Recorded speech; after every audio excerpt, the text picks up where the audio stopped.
सबसे पहले हम देखते हैं कि ओशन वाटर या सी वाटर की सैलिनिटी होना यानी क्या।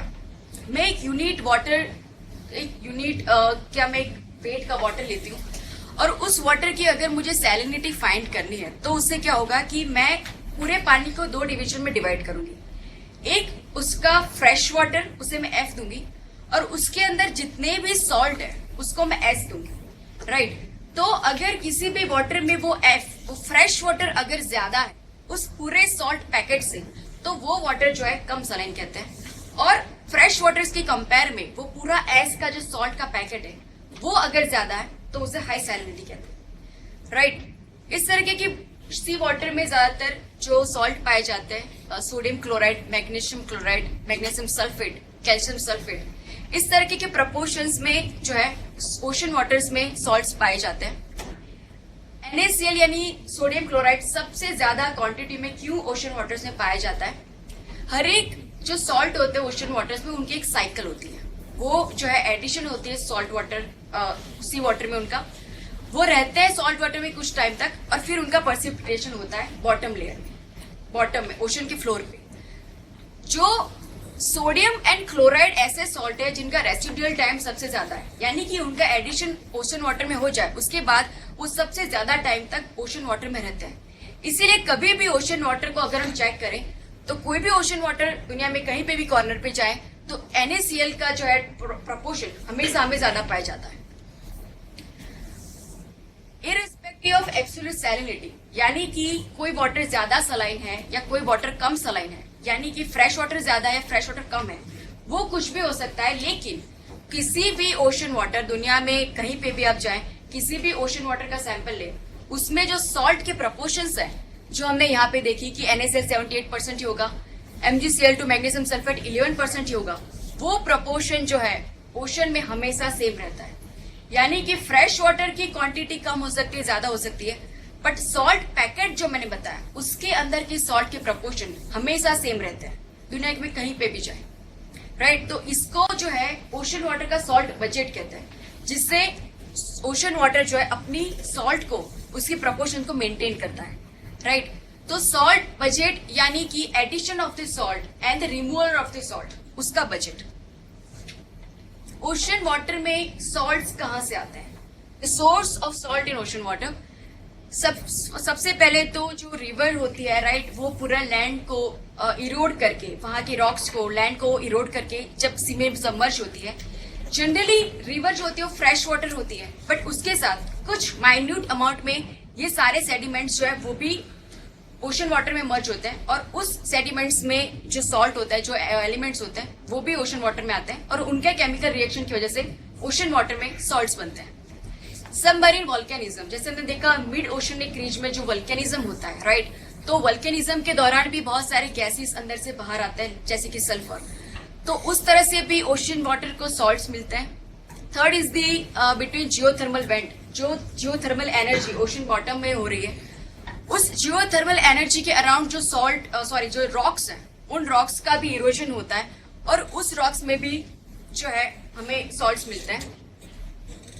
ओशनिक रॉक्स यानी कोस्टल रीजन में जो वेव एक्शन होती है और उसकी वजह से वेव जो है कोस्टल एरिया की जो रॉक्स है उसको इरोड करता है और वहां के उनके सेडिमेंट को अंदर तक ले जाता है, तो उन ओशनिक या कोस्टल रॉक में से भी सॉल्ट जो है ओशन वाटर्स को मिलता है। अब सॉल्ट जो है ओशन वाटर में से रिमूव कैसे होता है? तो जिस तरह से ओशनिक जो वेव्स होते हैं वो कोस्टल एरिया को इरोड करते हैं, उसी तरह से जब वेव का ब्रेक होता है, हमने वेव्स में देखा था कि जब उनकी वेवलेंथ, उसकी डेप्थ जो होती है, उनकी वेवलेंथ आधी से ज्यादा कम हो जाए तो वेव्स होते ब्रेक हो जाते हैं। तो वेव का जब ये ब्रेकिंग होता है तो उसकी जो पानी का स्प्लैश होता है जिसे सॉल्ट स्प्रे कहते हैं, तो उसके दौरान भी, उस स्प्रे के दौरान भी सारे सॉल्ट जो है वो कोस्टल रीजन पे डिपोजिट होते हैं। तो इस प्रोसेस से भी जो है सॉल्ट वाटर, जो सॉल्ट ओशन वाटर जो है सॉल्ट को रिमूव करता है। प्लस मैंने पहले भी बताया कि ओशन वाटर में जो भी मिनरल्स रहते हैं जैसे कि कैल्शियम, तो जो भी मरीन ऑर्गेनिज्म है अपने स्केलेटन बनाने के लिए उस ओशन वाटर में से कैल्शियम एक्सट्रैक्ट करते हैं और अपनी स्केलेटन बनाते हैं। तो इसी तरह से भी ओशन वाटर में से कैल्शियम कम होता है, सॉल्ट का रिमूवल होता है। अब ये पूरी सैलिनिटी की वेरिएशंस जो है कैसे होती है, मैंने पहले ही बताया कि लेस सलाइन वाटर यानी कि पूरे सॉल्ट पैकेट से अगर इसकी कंपेयर में फ्रेश वाटर ज्यादा है तो वो लेस सलाइन है। तो फ्रेश वाटर की एडिशन कैसे होगी? रेनफॉल से फ्रेश वाटर जो ओशन वाटर में आएगा, plus inflow of large river, Ganga Brahmaputra जो रिवर है उसका माउथ के पास जाए तो बहुत ही कम सलाइन होगा, क्योंकि फ्रेश वाटर का इंटेक जो है उस दौरान आ रहा है। प्लस टेम्परेट या पोलर रीजन में अगर समर है या ग्लोबल वार्मिंग की वजह से जो मेल्टिंग होती है ग्लेशियर की, राइट, हमने पहले भी देखा था कि glaciers are made up of fresh waters. तो फ्रेश वाटर इस तरह जो मेल्टिंग ऑफ ग्लेशियर होगा तो फ्रेश वाटर उस सराउंडिंग ओशन वाटर को मिलेगा, तो उस रीजन में फ्रेश वाटर का एडिशन हो रहा है, लेस सलाइन वाटर्स होंगे। फ्रेश वाटर का रिडक्शन कैसे होगा, यानी कि ज्यादा सलाइन वाटर कैसे बनेगा? अगर किसी भी ओशन वाटर का टेम्परेचर ज्यादा बढ़ जाता है, राइट, हीट ज्यादा वो अगर एब्जॉर्ब करता है तो इवोपरेशन होता है, और इस इवोपरेशन के दौरान भी जो है वो सॉल्ट वो रिमूव करता है, राइट। विंडी सिचुएशन, यानी कि ओशन वाटर में से अगर विंड बहुत ही ज्यादा स्पीड में अगर जो है पास हो रहा है तो वो इवोपरेशन को एक्सेलरेट करता है, और उसकी वजह से जो जहां पे भी फास्ट विंड पास हो रहा है उसके नीचे का जो वाटर होगा वो भी ज्यादा सलाइन होगा। तो this are the variation in the salinity. Ocean की एक स्टैंडर्ड सैलिनिटी जो है वो तय की गई है 35.5 पीपीटी। ये जो सैलिनिटी एक्चुअल में अटलांटिक ओशन की सैलिनिटी है, उसे एवरेज सैलिनिटी या स्टैंडर्ड सैलिनिटी तरीके पे लिया गया है, यानी कि अगर 35.5 से किसी रीजन की सैलिनिटी ज्यादा है तो it will be accounted as high saline, इससे कम होगा तो लेस सलाइन, राइट।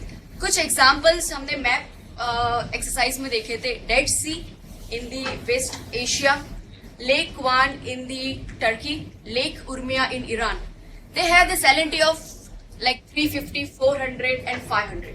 आप देख सकते हैं कि स्टैंडर्ड सैलिनिटी से इनकी सैलिनिटी कितनी हद तक ज्यादा है, और इसकी वजह से ये जो सारे लेक्स हैं या वाटर बॉडीज हैं उनकी सैलिनिटी बहुत ज्यादा है। और ऐसा होता है कि जो पानी बहुत ही ज्यादा इस तरह से सलाइन होता है उसकी डेंसिटी बहुत ज्यादा होती है, सैलिनिटी ज्यादा होना यानी कि उसके अंदर के सॉल्ट का बहुत ज्यादा होना, और उसकी वजह से वो पानी बहुत ही ज्यादा डेंस होता है, बहुत ही ज्यादा हैवी होता है। और ऐसे सिचुएशन में अगर इस लेक में अगर किसी आदमी को स्विमिंग नहीं आता है, वो भी डूब जाए, वो भी अगर वहां पे गिरेगा तो डूबेगा नहीं, राइट, क्योंकि पानी की सैलिनिटी यानी डेंसिटी इतनी ज्यादा है कि जो ह्यूमन वेट है उसको भी वो बैलेंस कर लेती है। अब जिस तरह हमने टेम्परेचर में वेरिएशन देखा, वैसे हम सैलिनिटी का भी वेरिएशंस देखते हैं। हमने देखा कि इक्वेटोरियल रीजन पे सबसे मैक्सिमम टेम्परेचर नहीं पाया जाता है because of the rainfall and cloud cover.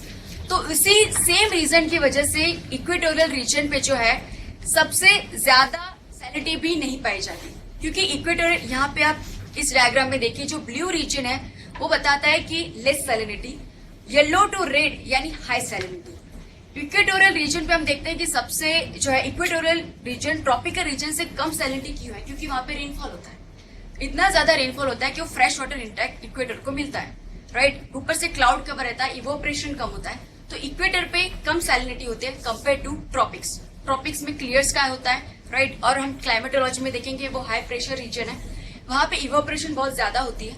तो पूरे अर्थ पे सबसे ज्यादा सैलिनिटी ट्रॉपिकल रीजन में पाई जाती है, right, compare to equator.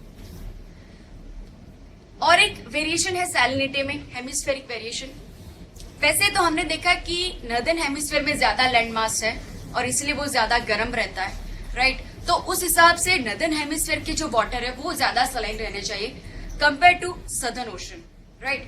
But एक आयरनी यहाँ पे यूनिक चीज ये है कि यहाँ पे सदर्न हेमिस्फेयर में सदर्न साइड पे कुछ विंड्स पास होते हैं।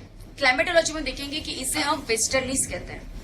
ये विंड जो है वेस्ट टू ईस्ट पास होता है। वैसे नॉर्दर्न साइड पे भी ये वेस्टर्लीज मिलते हैं, लेकिन नॉर्दर्न हेमिस्फीयर में बहुत ज्यादा लैंड मास रहता है, उन्हें ऑब्स्टिकल्स होता है।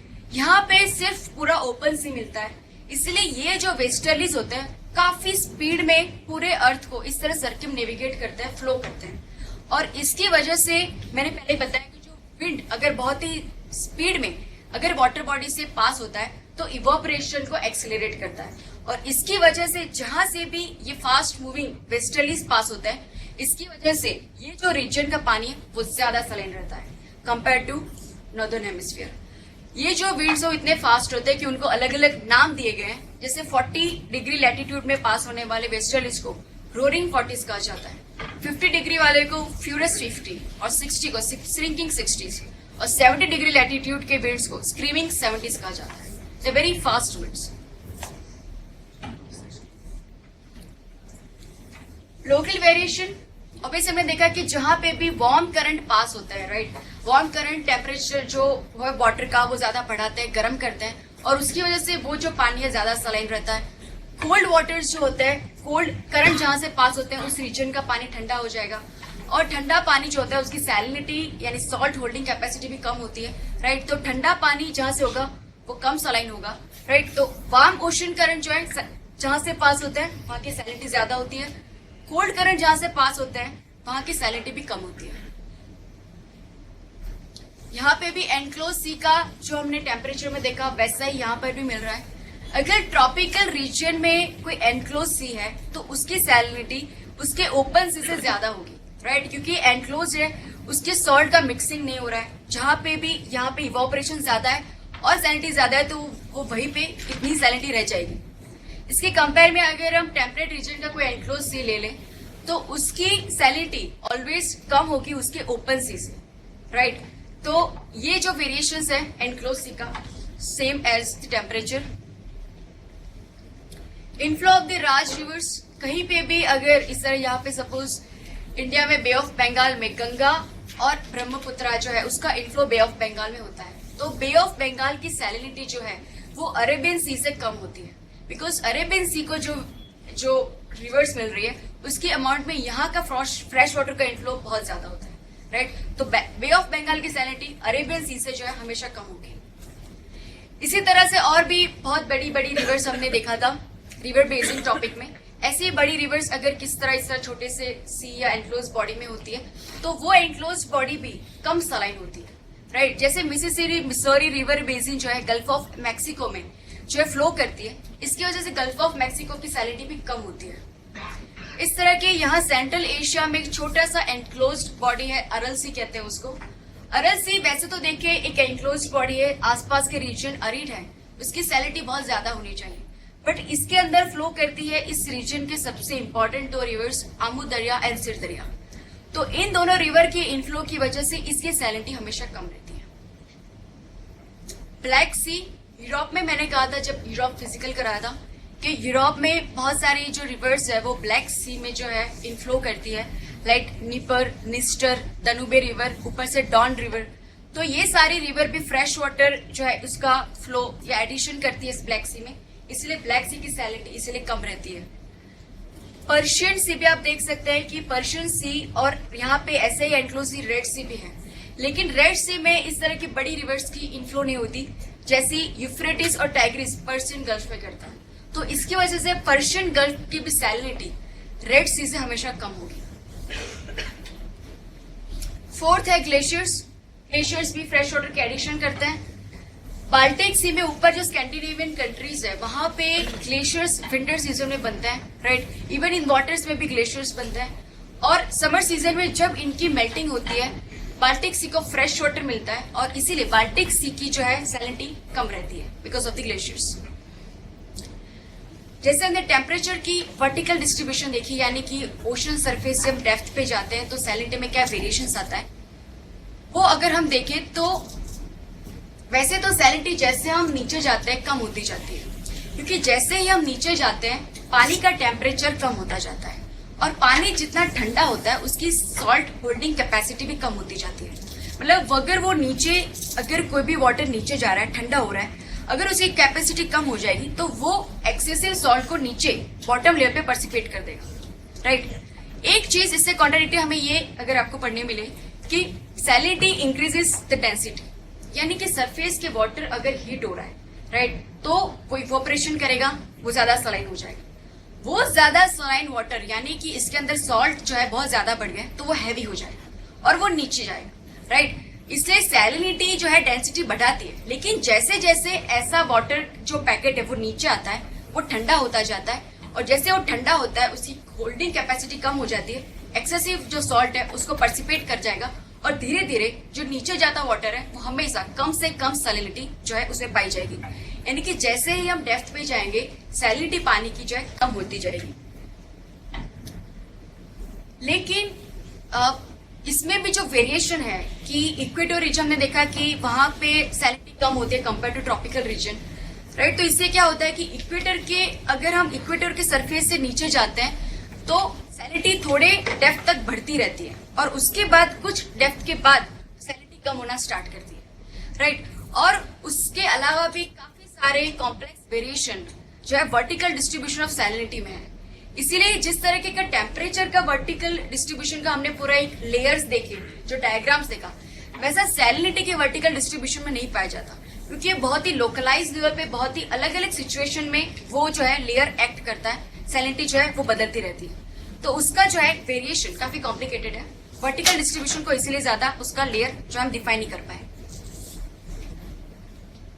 तो हमने ओशनोग्राफी के लास्ट 2 टॉपिक्स भी कवर कर लिए, that is temperature of the ocean waters, उनके लोकलाइज और latitudinal hemispheric variations, salinity of the oceans, same as वहां पे भी हमने सॉल्ट बजट और उनके वेरिएशंस देखे, जैसे कि हेमिस्फेरिक, लैटिट्यूडनल वेरिएशन, एनक्लोज सी के वेरिएशंस, राइट। अब हम शुरुआत करते हैं क्लाइमेटोलॉजी